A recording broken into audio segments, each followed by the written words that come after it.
Okay, welcome everybody. Glad you're here. We've got a 3-day weekend ahead of you. How many of you, is this the last class you've got of the day before you get to start your weekend? Oh, quite a lot. So I'm thrilled that you're here and didn't decide to just to go early. So good on you.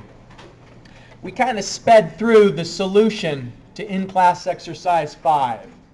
And I didn't want to do that, but we ran out of time.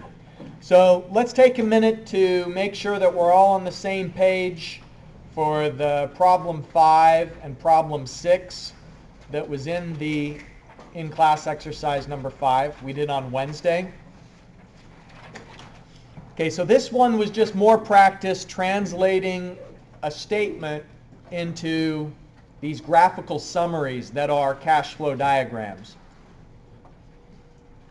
Okay, so there's a purchase that's going to generate new revenue. This purchase also has annual operating costs. There's an overhaul cost, and then at the end of the period there is a disposal of the asset. Sometimes that's called salvage value or selling something at the market value. So what the statement says is that your uncle is going to purchase it. And it doesn't say how much, and in fact later in the problem statement it's asking specifically how much can your uncle afford to spend. And so that is an indicator that the amount we need to outflow at time 0 is unknown. So that's why it's a dashed line.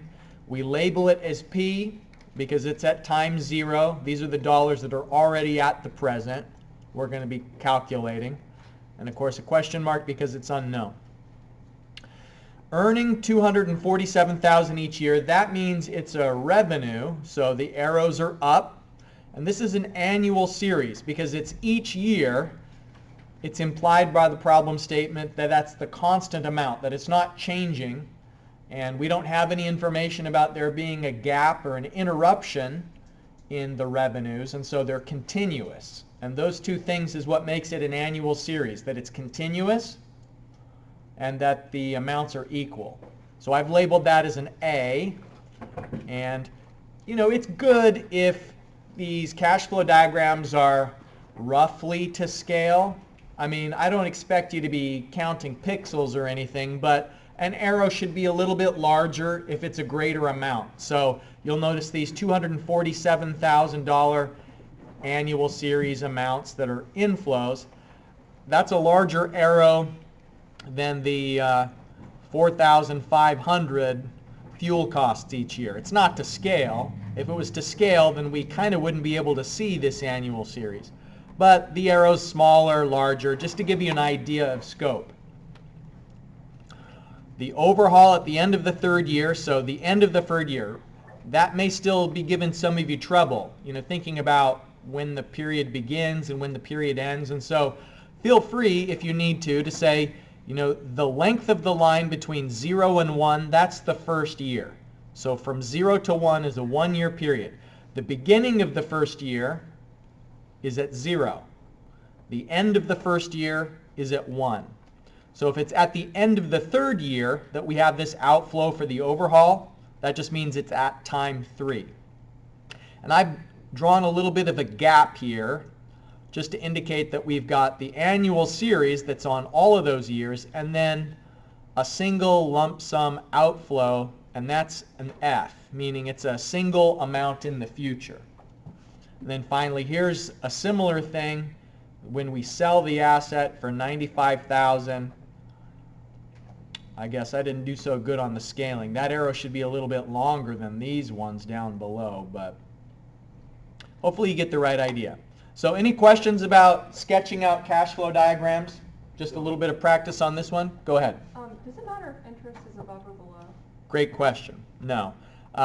Just somewhere in the area we want to define the 4% interest. So it can be above or below, just wherever you feel like you've got the space for it.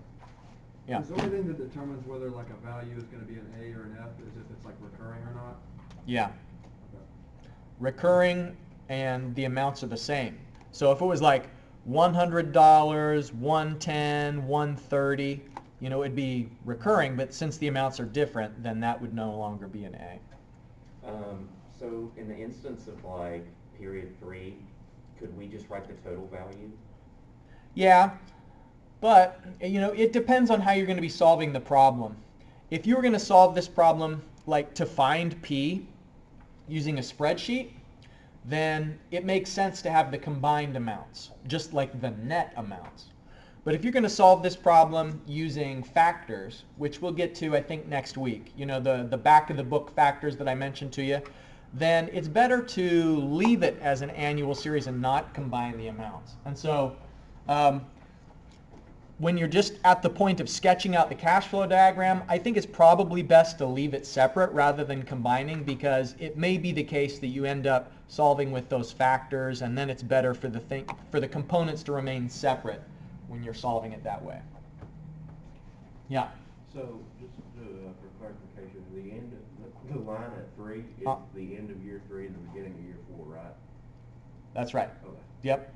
Yeah. So for like where the number 1 is, that's both the end of the first year and the beginning of the second year. So here at 3, it's the end of the third year and the beginning of the fourth. Okay. Yeah.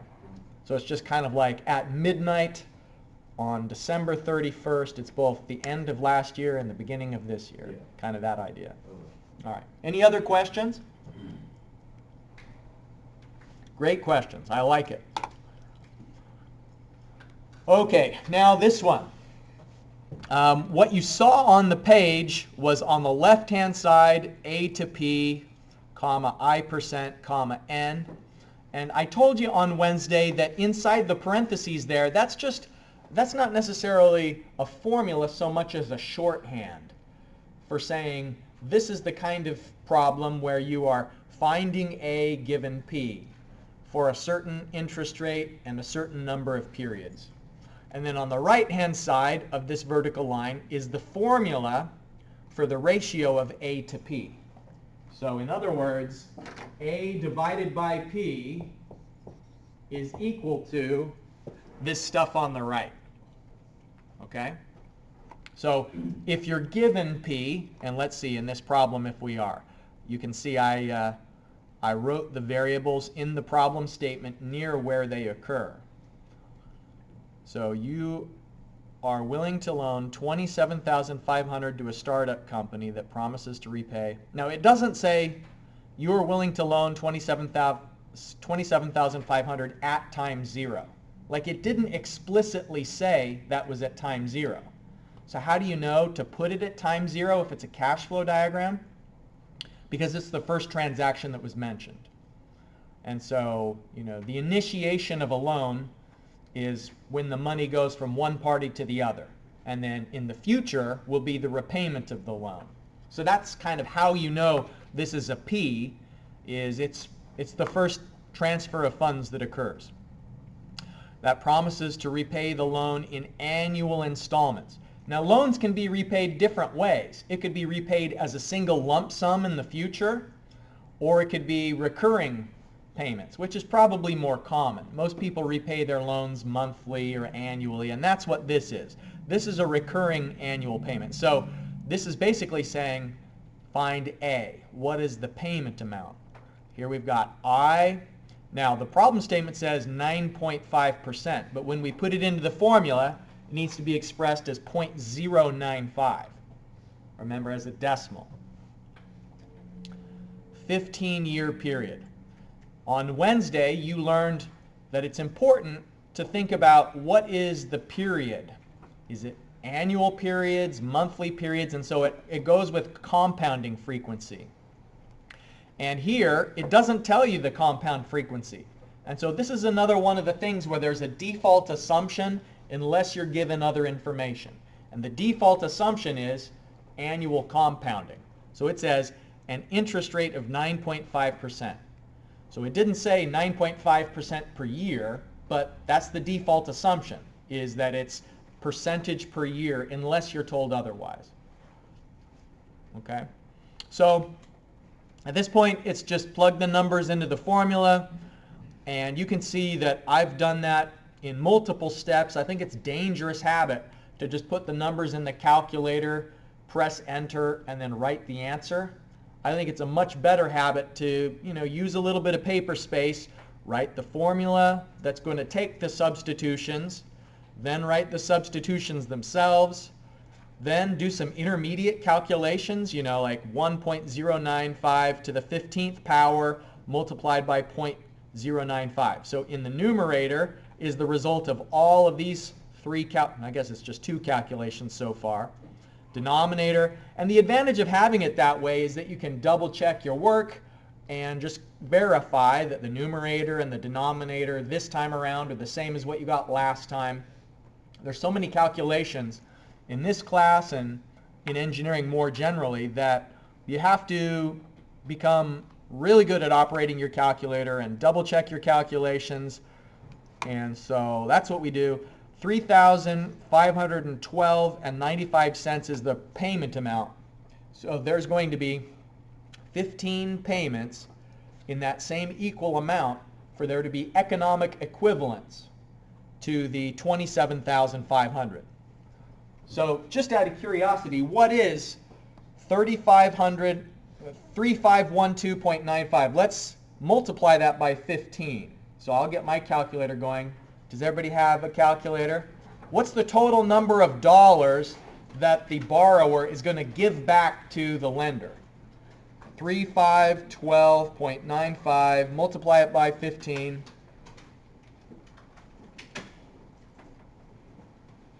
Anybody else get about $52,000? Okay. So $52,000 is not the same thing as $27,000. So it's not numerical equivalence, it's economic equivalence, meaning that when you take into account the time value of money, the fact that dollars now are more valuable than dollars in the future.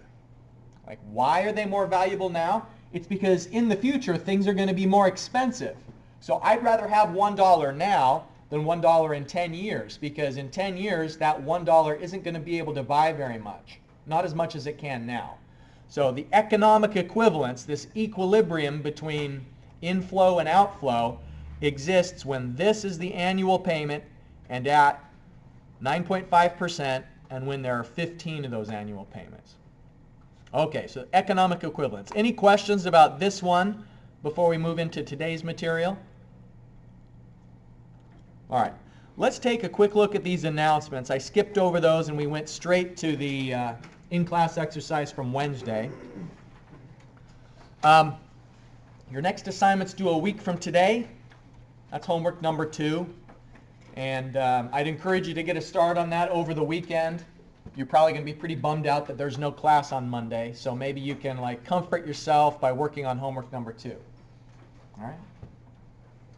I can't tell if you're smiling at my corny jokes because of the masks. I'll just assume that everybody's bursting on the inside.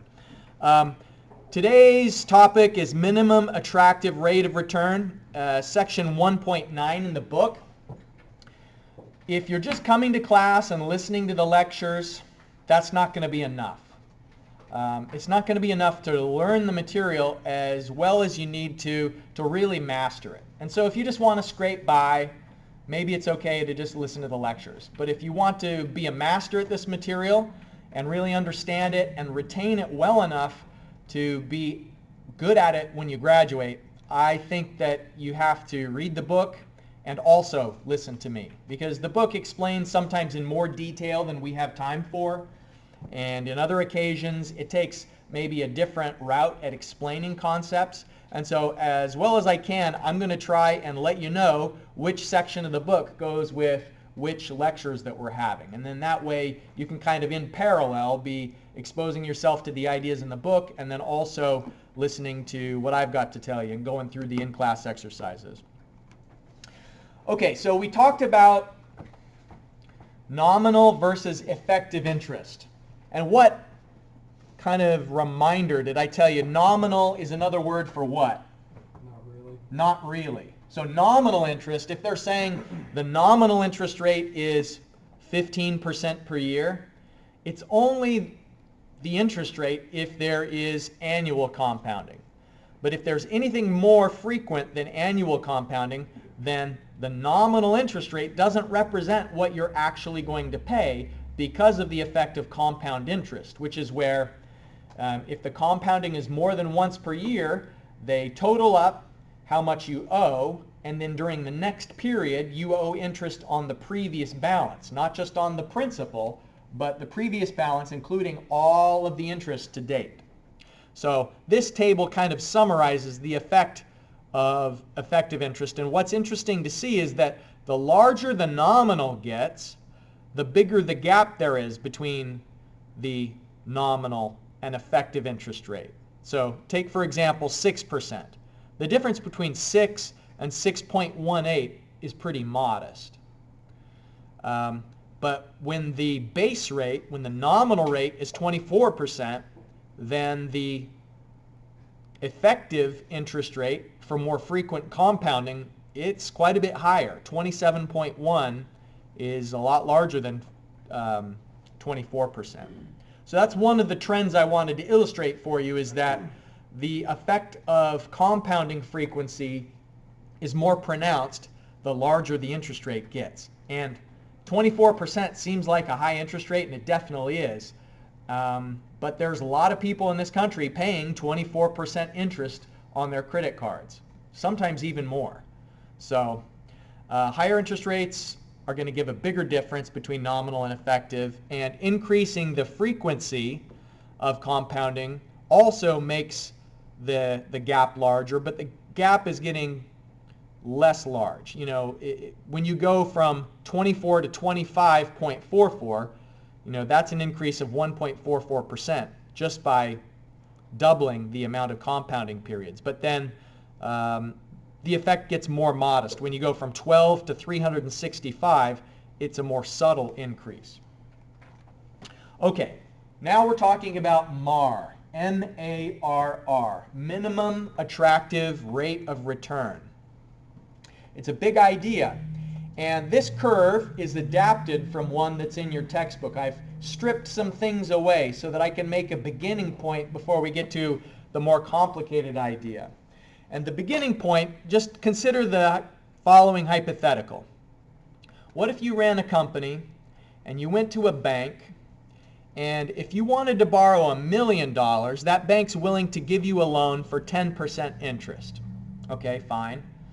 But what if you had enough ideas of new projects you wanted to do that instead of $1 million, what if you wanted to borrow $6 million from the bank? Their reaction may be that they want a higher interest rate from you. Now, even if the repayment period is the same, so we're not talking about a difference between, you know, you're going to pay back the loan over 10 versus 30 years. Let's assume that the repayment period is the same, regardless of how much you're borrowing. It's just the amount you're borrowing, the bank wants more interest as the cumulative amount borrowed increases. So anybody willing to speculate, why might that be? Why might the bank want a higher interest rate from you if you borrow $6 million instead of $1 million? It's a bigger risk. Good. It's a bigger risk. To who? The bank. To the bank, okay. What kind of a risk? Like, what's the risk they're worried about? If you declare bankruptcy, Yeah. If you declare bankruptcy, what happens to their money? just Disappears. They don't get it back. Yeah. So the risk the bank is worried about is called default risk. It's the risk that the lender won't pay the money back. And so why is there a higher default risk if you borrow $6 million compared to $1 million? You're the same person. You're the same company. Shouldn't that count for something? You know, like, why is the risk bigger to the bank if you borrow more money? If it's in the same long term, like length of the loan, you have to pay more per month. Okay, great. That's perfect. Your loan repayment amount has increased. Because they're lending you a larger amount of money, they have a larger opportunity cost. Okay, and that's another aspect of it. Opportunity cost. The bank could have done something else with that money. So maybe they're a little bit worried that if they give all this money to you, they won't have other money left over for other clients that could have had interesting projects for them to invest in. So opportunity cost is one part of it, but I want to focus on this idea of like the risk, the default risk, and it's because the payments are so high. Like think about me, I'm just an ordinary professor. What if I went and moved into like one of these big mansions over by Ritter Park? I mean, maybe I could swing the mortgage, but maybe not. It's more risky that I'm not going to be able to handle the mortgage payments there than the relatively modest house that I live in now. And so companies can overextend themselves. And that's what the bank's worried about here, and that's why they want more reward for their risk. And so interest rate is partly about the time value of money, right? The bank wants a return partly because they know the dollars they're getting back in the future won't be as valuable as the dollars they're giving you now. So that's one aspect of it, is the time value of money thing. But then it's also that they want to be compensated for the risk that you may not pay them back. Okay, so keep that in mind. Now, your company, your hypothetical company, let's say that you've got a variety of different project ideas, all these things you want to do to make the business better. And each one of these you think could help you to generate some more revenue.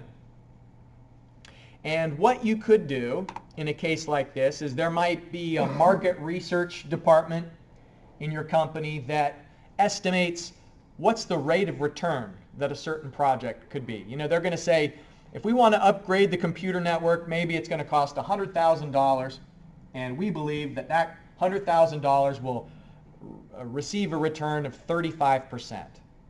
You know, because you'll get so much more productivity or new business, just, you know, whatever factors are motivating the project is going to somehow improve things so that you could quantify the effective rate of return on each of those projects.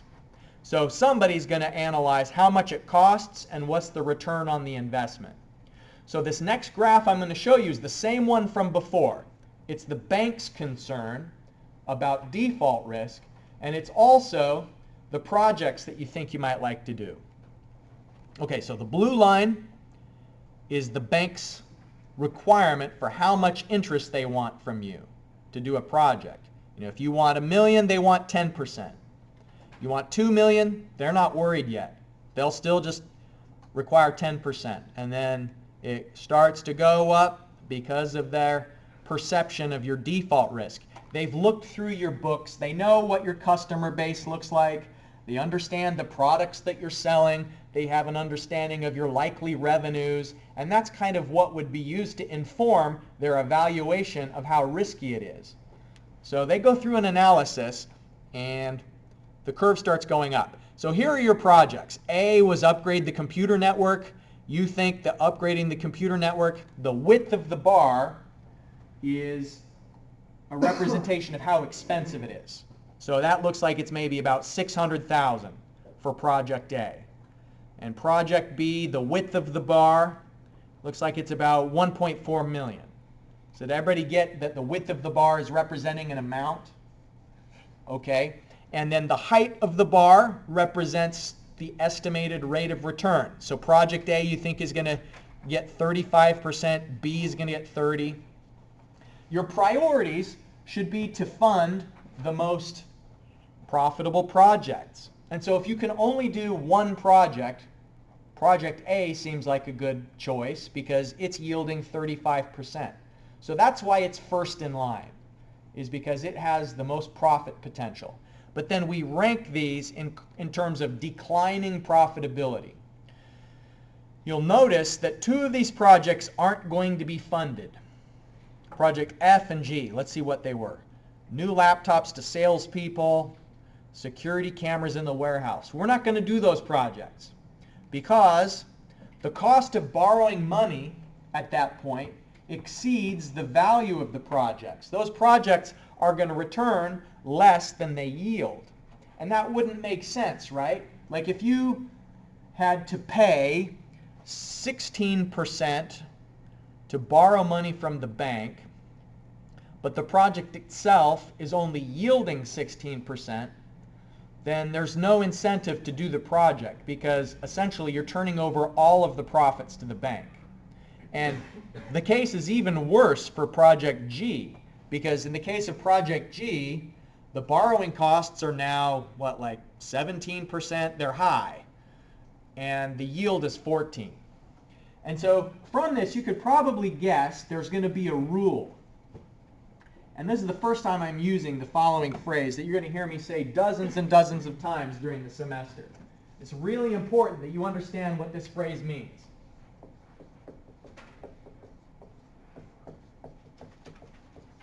Decision criteria.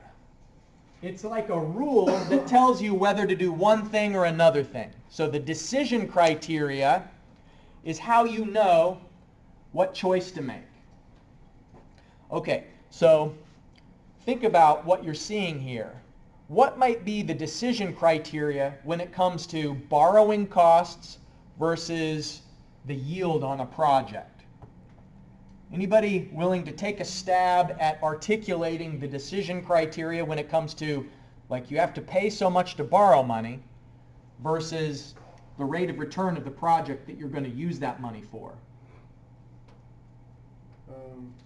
One thing I was thinking was like incalculable risk, because it's like one of the things was like the cameras in the warehouse, so it's like it'd be kind of hard to calculate, like if like somebody robbed you, like how much you would lose. Yeah, that's true. Just as a simplification, let's assume that we do know the rate of return. Like they have a good assessment of the risk of robbery, and they have a good assessment of just the value of having those cameras. And so there is uncertainty, and later in the semester we'll get to the idea of uncertainty, but let's just take it as a given that really that project truly only yields 14%. Okay, so now what about the decision criteria? What about the rule that we would use? You don't want to invest $1 million in something and only get 2% more out of you the year before. Okay.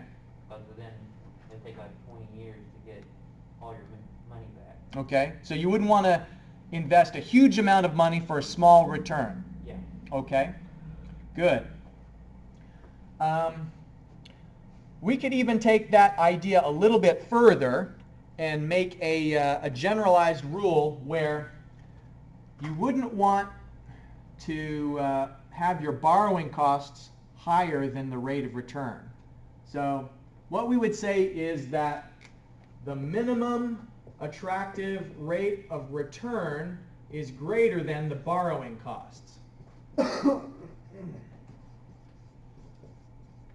You don't want to accept any project where the rate of return is less than the borrowing cost. So accept the project, thumbs up, proceed with the project if the rate of return of that project is greater than how much it costs you to get the money. In other words, if I would loan you money for 1% per year, and you could go to the bank and deposit that money and earn 3%, then you should definitely do that, because I'm only charging you 1, the bank will pay you 3, and you get to keep the difference. So the same kind of idea applies here. You get to keep the difference between the rate of return of the project and the interest rate that you're paying to the bank. So the bank gets their share, and you get to keep everything above the line. All right?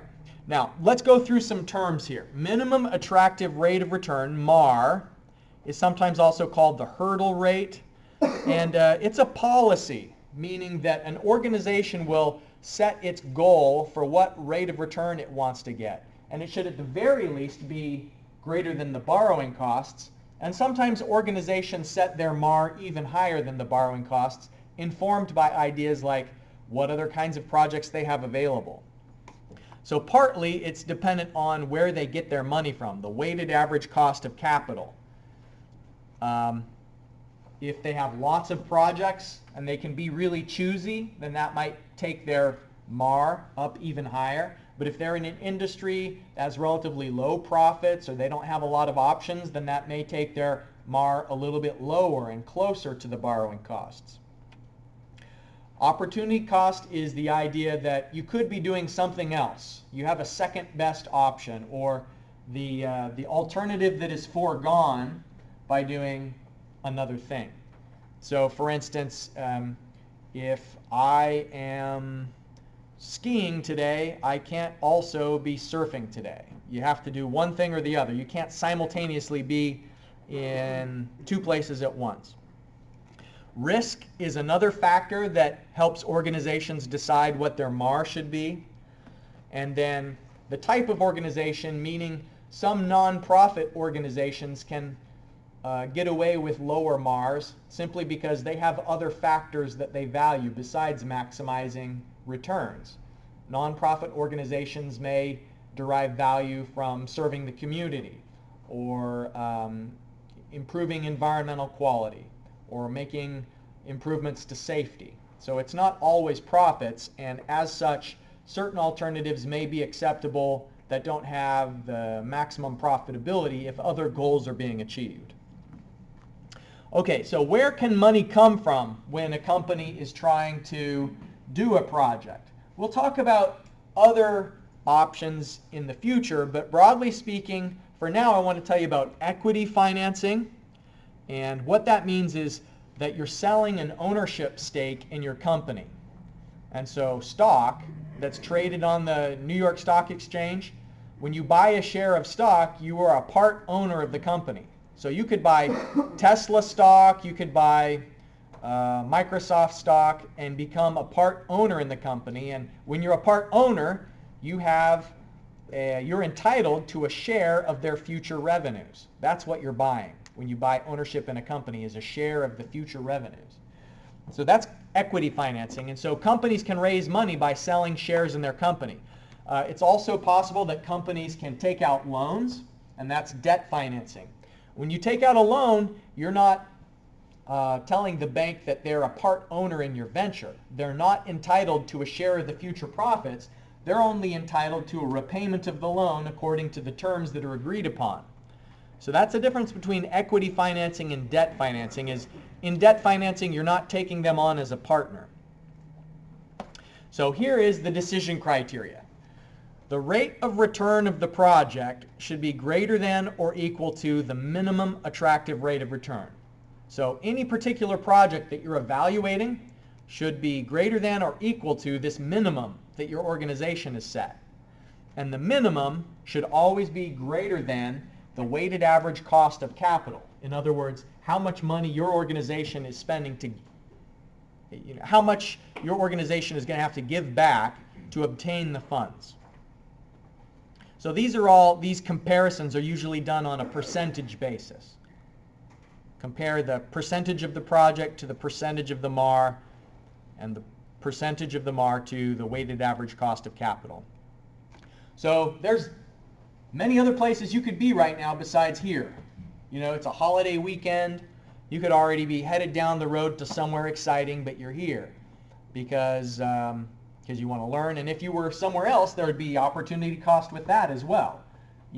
So speaking about, like, in terms of college, there are aviation mechanics that make $70,000 a year and more. So that's opportunity cost illustration. There are truck drivers that make $90,000 a year and more.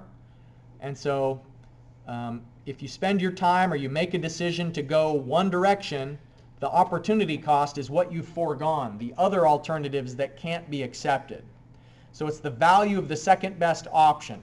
And when you're comparing projects together, the opportunity cost is the return rate of the option you can't take in order to go with another alternative. So if you have project A and project B, then and you choose project B because it has a higher rate of return, then the opportunity cost, the value of the second best alternative, would be 13% because that's the project that you're not doing in order to select alternative B. We'll talk more about opportunity cost as well. All right, so here's a formula I want to show you. It's a weighted average. And in my past experience in this class, students, it maybe has been so long since you did weighted average that you've forgotten some of it. Remember, a simple average is when you just add things together and divide by however many of them there are. So the example, like 3 plus 4 plus 5 divided by 3, the average of that is 4, right? I hope it is, yeah. The average of that is 4. So that's a simple average. It's not weighted. In the case of weighted averages, you give more importance to something that there is a greater quantity of. And we're going to use this when we're calculating the borrowing costs.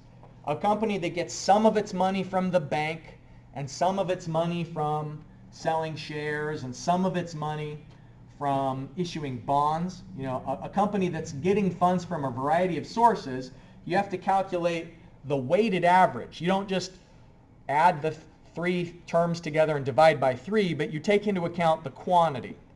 And so this formula is showing you that if you have 3 things, and inside the brackets here may be interest rates, inside the brackets. And then inside the parentheses is an expression of quantity.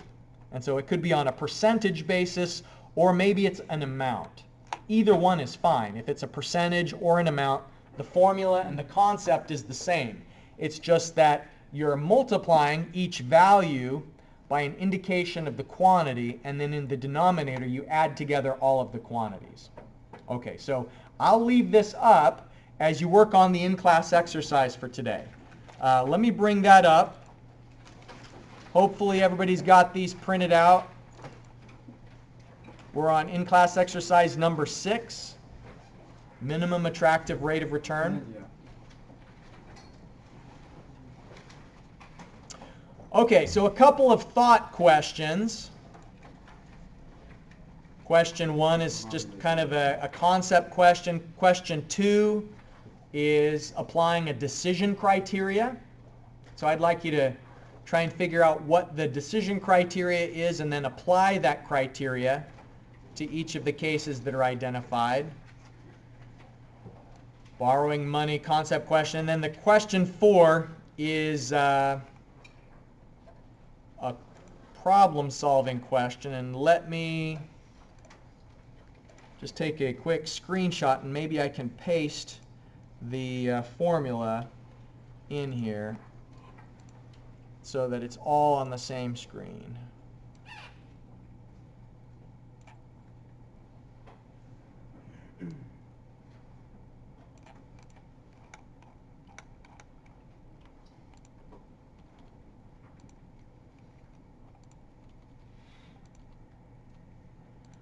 Of course, when you're working on these in-class exercises, I encourage you to chat with your classmates, check answers, discuss concepts and all that sort of thing.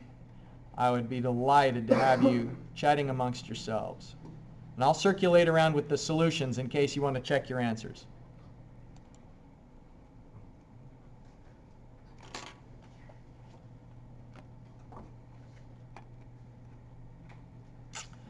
All right, so opportunity cost for attending university. In my case, I probably would have gone to work for a railroad if I didn't go to college. And so the opportunity cost is all of the income I would have earned during the 8+ years that I was in school. All right, problem 2, the decision criteria that you should apply is accept a project if the rate of return is greater than the borrowing cost. This table is the rate that companies that have a certain credit rating have to pay to borrow money. So the trend, if you see it, the more A's you have, the lower the borrowing cost. And so there are these companies out there that evaluate other companies for their credit worthiness. And a company that's rated AAA would only have to pay 1.94% in this case to borrow money for 5 years. But a company that's single A, for example, would have to pay 2.51%. And it's not just companies. Countries have their credit worthiness evaluated, where, for example, the German government and the Japanese government pay really low interest rates to borrow money because they've never missed a payment, they have very secure financial foundations, and they're judged as a low risk. Greece, on the other hand, the European country of Greece, a few years ago was just teetering on the edge of financial collapse, and they were paying 25% per year to borrow money in Greece. And so the more unstable things are and the more of a risk you're deemed to be, the higher the interest rate will be. So you can see the projects that should be undertaken is A, C, D, and E. because each of those, the rate of return was larger than the borrowing cost. But the other projects, for example, like B, it's only yielding a 1% rate of return. And for a 2-year loan, a AA company has to pay 1.32%. So you reject a project that's going to cost 1.32% to get the money and only yield 1% return. So that's the decision criteria that you should apply for that one. Any questions so far? Okay, problems 3 and 4. We've talked a lot about today already the factors that influence borrowing costs. It mainly comes down to what are the things that would influence the risk of default. So are you going to be able to pay your bills? So the bank would look at how long you've been in business, how many customers you have, number of projects, the revenue history. So those are some of like the sub-points that they would judge to evaluate the default risk. Finally, the weighted average cost of capital. Now you can solve this one by calculating the amounts. I've got it solved in terms of percentages, but it's just the source of funding that you get more of the money from is going to count more in a weighted average. This isn't just you add the 3 together and divide by 3. That's a simple average. In this weighted average, the weighted average cost of capital takes into account, for example, you're only getting 25% of your funds from a bank loan. And so 25% of this weighted average is assessed on the cost of the bank loan. The majority of your money is coming from bonds, and the bonds only cost 4.5%, so that brings the average down. And how much does it bring it down is dependent on the weighting factor. Okay, so again, if you miss a certain point in your notes, this is all recorded and posted on YouTube. Just as a reminder for our announcements, the thing that you need to be thinking about is homework number 2 and reading the textbook section 1.9. Have a great weekend. I'll see you on Wednesday. So that final percent that you get on that weighted average cost of capital problem, that would be like the average percent that you're paying of interest for the total amount like borrowed? Yep. Yep.